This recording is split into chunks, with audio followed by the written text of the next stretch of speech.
Hi everybody, my name is Kim. I am a guest reviewer today on Tabletop Gaming Guild, and we are going to be reviewing the game called Ransom Notes, the ridiculous word magnet game.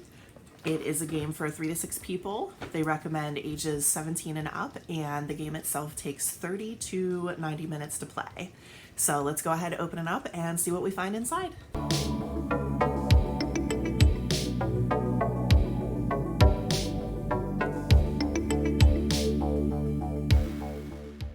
So let's go ahead and take a look at the game itself.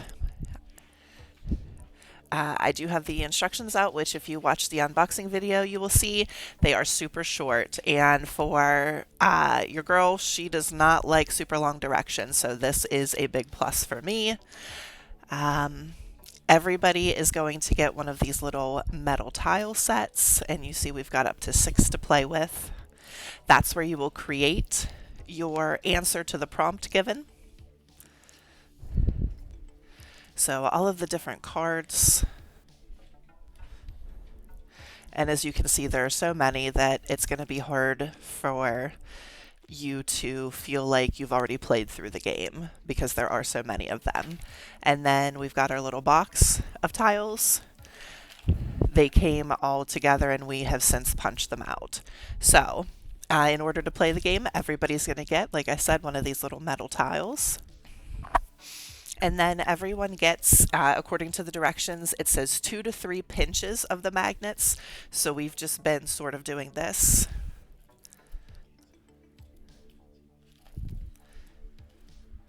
Like so. It tells you you should have about 75 and you are welcome to count them all, but obviously you don't have to do that if that's the case.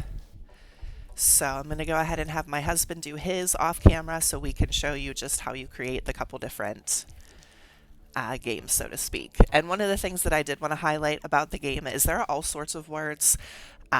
Everything from, as an English teacher, what we say like dollar words, longer words. There are a bunch of short words. All parts of speech. There are nouns. There are, every once in a while you'll get a word that if you are maybe like a PG sort of situation instead of PG-13, you might toss aside for the time. You'll also get ways to make words past tense if you would like to. Fun words, bro. We've got y'all as well. But once you get your pinches, then you want to turn them all so they are facing you. Facing up so you can quickly look through them. So this is the only part that is a little bit time consuming, but obviously you want to see all of the words that you have at your disposal in order to answer the prompt when they come up.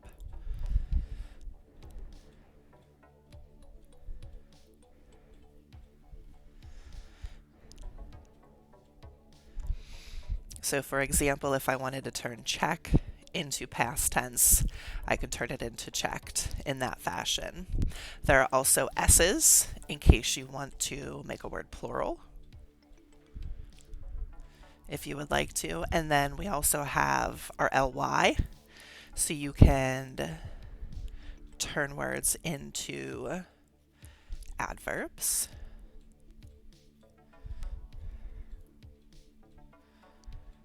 Let me see if there's a good one that I can switch into an adverb here. Or even here, let's see. I think I just saw one. So you could do like overly if you wanted to. You could do objectively. And then there are also a few punctuation. There are a few question marks, a few exclamation points as well. There are also all the pronouns. There are even a few apostrophe, contraction is the word. And I think that's all the ones that I wanted to highlight. Even just a few, random ones. Essentially any word that you can think of, you could find here. So the directions then tell us that it is up to anyone to choose a prompt. We go back and forth because it is kind of fun to read them. So I'll go ahead and go first. And the prompt that we have is welcome someone to Walmart. So we will go ahead and set I think we decided 90 seconds. It says 60 to 90 seconds. We found 60 to be a little on the short side, but we'll go ahead and set a 90-second timer, and my husband and I will each come up with our way to do that. Alrighty, so once we've all got ours figured out, welcome someone to Walmart. The next thing is that we each read our creation aloud, starting with the person who finished last, so we'll pretend it's me. I had trouble with this one. I came with y'all fester around, because I don't know about you, but sometimes in Walmart, I do not have any sort of goal in mind. What did you come up with, my dear? All right. It's Hain cloths, overconsume, kill innards, scream. So that appears to be a bit of a checklist for Walmart. Love that. All right, so you might be wondering, what do we do now? Well, why didn't we pick a judge ahead of time? On the box that holds all of the little magnetic tiles is this little thing that says you're the judge. So what we've been doing is, and I don't want to kick stuff out of the way, but we essentially set it down on the table and spin it, like spin the bottle style, and whoever the sign you're the judge is most closely pointing to, that person becomes the judge. So that way nobody has to sit out for a time of creating something. And if you're thinking to yourself, well, what if the person selected, the judge themselves, picks themselves? Well, you're allowed to. However, if the rest of the people playing believe that the judge is perhaps being a little biased toward themselves, they can then overrule the judge's selection with a unanimous vote. So there is a way for everybody to play as long as everybody's on board with being honest and not picking themselves just so they can win. So in this case, I will give the win to Evan on this one. He put together quite an interesting little checklist there. So then he would get to keep this card. And according to the rules, you play until someone wins 5 of these category cards or until you're out of beer, or insert beverage of choice there. So that's how we would play. And once everybody goes and it's time for a new card, they do suggest that everybody take a small pinch out of the deck because you'll clear your little cards back into here. And then everybody would take a new pinch, a small pinch of words. Now, there are a couple alternative ways to play, one of them being the sort of Cards Against Humanity style where you do pick a judge ahead of time and then that person selects. That's kind of nice if you've got a lot of people playing. There's also an alternative called Shrink City, which my husband and I tried, which essentially you continue playing without getting more of the word tiles. So you could be, I think we were at the end of our game when we tried it, and I had maybe 6 or 8 left, and he had just as many, and we couldn't make a word anymore, or a sentence anymore that really made any semblance of sense.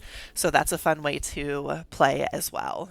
Now I'm going to go ahead and take you back up to the tabletop so we can hear my final thoughts on the game itself. So, final thoughts on the Ransom Notes game. So, I actually saw this game advertised on both my Facebook and my Instagram feeds, and I'm an English teacher, so any games that have to do with words or literature or puns and just playing with language, I knew I would love to try this game, and it did not disappoint. The prompts are hilarious. They also range well enough that if you're somebody who likes to play games where you can like push the envelope a little bit with maybe that 18 and over content, you can definitely do that. But it's also 1000% a game that you could play with your family. If you wanted to, I know it says 17 and up, but if you wanted to lower that a little bit and perhaps even, just go through and maybe pull some of the cards that could be a little more questionable for, your teens that are, say, 13, 14, 15, I think there could be some fun things there for sure. I loved that the rules were short. As I said while we were looking at the game, I'm not a rule heavy girl. If it takes me, 20 minutes to understand a game, for me, that's too much. I'm putting too much into it.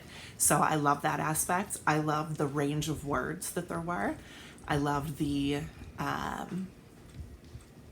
punctuation as well for those.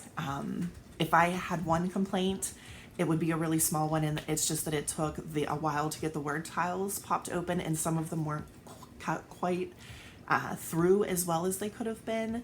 But really, I mean, then I just had to be more careful. So I really don't find a lot of negative things to say about this game. I personally am excited to play it, and even my husband and I played with just the two of us. So even though it says 3 and up, the idea that, you know, you can vote for yourself and then, you know, maybe try to like take over the game, so to speak, we still had fun with just the two of us. We're both honest. We both know when the other's being funnier, normally me. But so I really would recommend this game to anybody who is maybe looking for an alternative to the traditional party games like Cards Against Humanity.